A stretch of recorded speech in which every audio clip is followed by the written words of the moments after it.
ಹೋಗುತ್ತೆ. నేను సంఘానిపై మోసం పోతుంది. ನಾನು ದೀಕ್ಷಾ ಸರಿಗಳನ್ನು ಮೋಸ, నేను దీక్షాస్నానం తీసుకొని మోసం పోతుంది. ಎಂತ ಕೆಲಸ ಬಿಟ್ಟು ಏಸಪ್ಪ ನೀನು ನನಗೆ. మీరు ఎలాంటి పని చేస్తే యేసయ్య మీరు ತಾಯಿ ಕೈ ಬಿಟ್ಟು ತಂದೆ ಕೈ ಬಿಟ್ಟು ನಾನು ಕೈ ಬಿಡಲ್ಲ ಅಂತ ನಿನ್ನ ವಾಕ್ಯದಲ್ಲಿ ಹೇಳಿದ್ದೀರಾ. తల్లి చేయి విడిస్తూ తండ్రి చేయి విడిస్తూ నేను నిన్ను చేయి విడిచాను. ಇಷ್ಟು ಬೇಗ ನನ್ನ ಬಿಟ್ಟು ಹೋಗ್ಬಿಟ್ಟಲ್ಲ ಏಸಪ್ಪ. ఇంత ಬೇಗ ನಾನು చేయి విడిచిపోతే కదా యేసయ్య.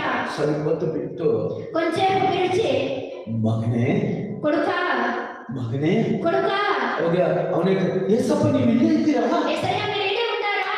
ಅಪ್ಪ ಅವಾಗ ನಾನು ಮಾತಾಡ್ತಾ ನೀವು ಸೈಲೆಂಟ್ ಆಗಿದ್ದೀರಾ? నేను అప్పుడు మాట్లాడతాను మీరు సైలెంట్ గానే ನೋಡಿ, ఉన్నారు. ಸಮವಾದ ದಾರಿಯಲ್ಲಿ ನೀವು ನಮ್ಮ ಜೊತೆ ಇದ್ದೀರಿ. సమమైన దారిలో నా జೊತೆలో ఉంటే ಕಷ್ಟ ಆದಾಗ ನಾನು ನೀವು ಕೈ ಬಿಟ್ಬಿಟ್ರಿ ಅನ್ಕೊಂಡೆ. కష్టంలో లేకపోతే నా చేయి విడిచిస్తే అనుకోండి. ಬಾಧೆ ಆದಾಗ ನೀವು ನನ್ನ ಕೈ ಬಿಟ್ಬಿಟ್ರಿ ಅನ್ಕೊಂಡೆ. నాకు బాధ అయినప్పుడు నా చేయి విడిచిస్తే అనుకోండి.